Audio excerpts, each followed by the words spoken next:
LeBron, Luke had mentioned that it would be defensive practice only. Was that true to form? Yeah, all defense today. A lot of terminology, or was it more? We got a lot of smart guys.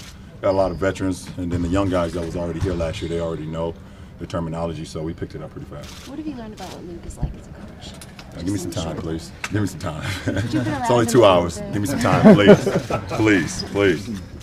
Well, let me ask this then. What do you anticipate your relationship being like with him? You've spent a little time around him, even though he hasn't been officially coaching.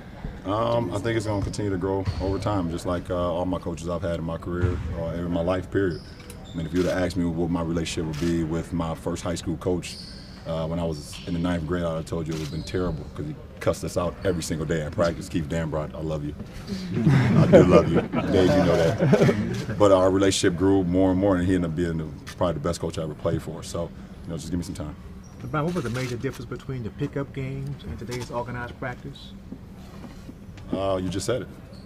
Pick up, organize. Right, okay. Yeah, there you go right there. So, pick up.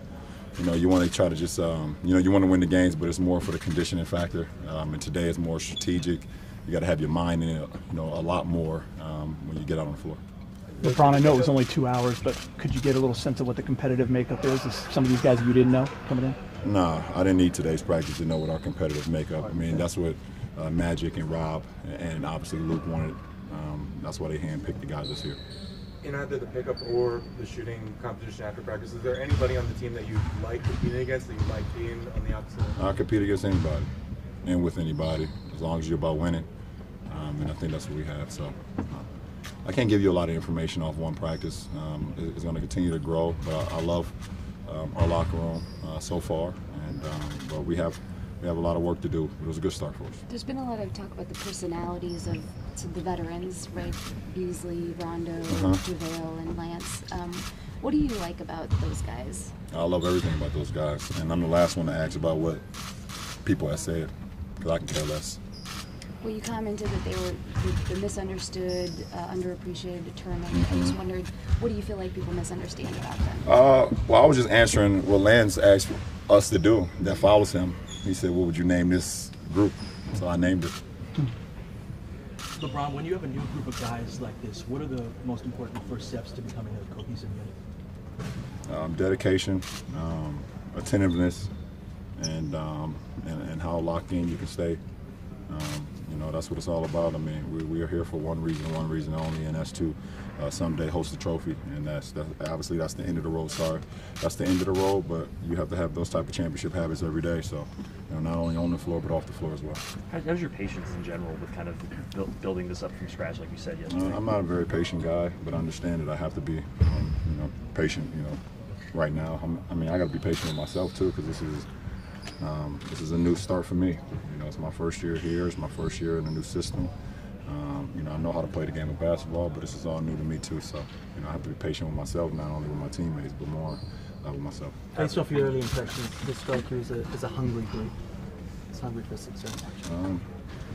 Listen, everyone's excited to get back to work, and that's a good thing. No one's coming in today and wishing it was still summertime. Everybody's excited. It's the best time of the year. Basketball season is back up. Baseball season is on its way to the playoffs, and the NFL is in week 4 or week 5. So, what could you ask for as a sports fan? LeBron, the LA fan base, how do you expect to earn their respect and earn their loyalty? Who, me? The fan base, yes. Me? Yes, you. Huh? Just what do you say to the fans that say they want to see you and earn their respect? I signed a 4-year deal. How much more? What do you want me to do? Yeah. That's fine. I mean, we talked to them outside of here yesterday. And listen, I signed a 4-year deal. I'm here, so I know what I bring to the table on the floor. LeBron, over the years, you've obviously figured out how to enter a training camp with your body and all the work that you put in. How has that evolved, and at what level? How do you kind of figure out how to approach that day one versus the rest of the camp? I was talking to a few guys today. I told them, listen, no matter how much you train, there's no simulation for when you actually get back on the floor. You still feel tired and banged up and things of that nature, and then I follow that by saying, just imagine if you didn't do anything, how would you feel? So, I'm always keeping myself in tip-top shape as much as you can without, obviously playing basketball every single day, but it makes it a lot easier for me to get back into form. Knock on wood last year. Sorry. Yeah. last year I had a bump in the road in the preseason. Dave, you know about that, obviously. But feel good so far, and we want to continue that. You haven't been to 8 straight finals. You said it's going to be different in terms of the patience you got to have, but you've also admitted before that patience is your kind of worst. It is. It is. What can you do to work on that? You know, bring in I guess I got to bring in the approach that I get from home. You know, when you have 3 kids, you have to be patient.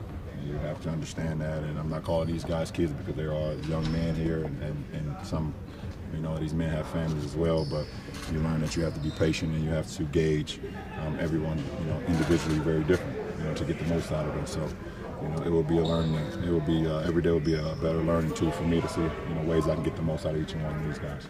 Last question, please. Last Coming question. in with this team, that you do have a lot of guys who can handle the ball. You have a lot of young guys in terms of reducing the strain on you a little bit as you get older. I mean, it's great. I mean, listen, I think we have a dynamic team. We have the ability to play multiple ball handlers, guys that can do multiple things, that can run, pass, shoot, jump. Have guys that can also think the game. You know, as far as me, I'm gonna play, you know, how I've always played, and obviously, you know, that's always been team first. You know, I know I've had to handle the ball a lot the last couple of years, but you know what? You look at our makeup of our team, the guys that can handle the ball, Bi, Lance, you know, Zoe, Kuz can break out as well. You know, Alex, you know, he can push the ball as well. You know, Rondo. So we got guys that can handle the ball so much so that, you know, I can always get to my spot and get out on the floor and run, which I love to do a lot anyways. And especially in my Miami days, I did that a lot by being able to get out because we have ball handlers down there as well. So it'll be interesting to see.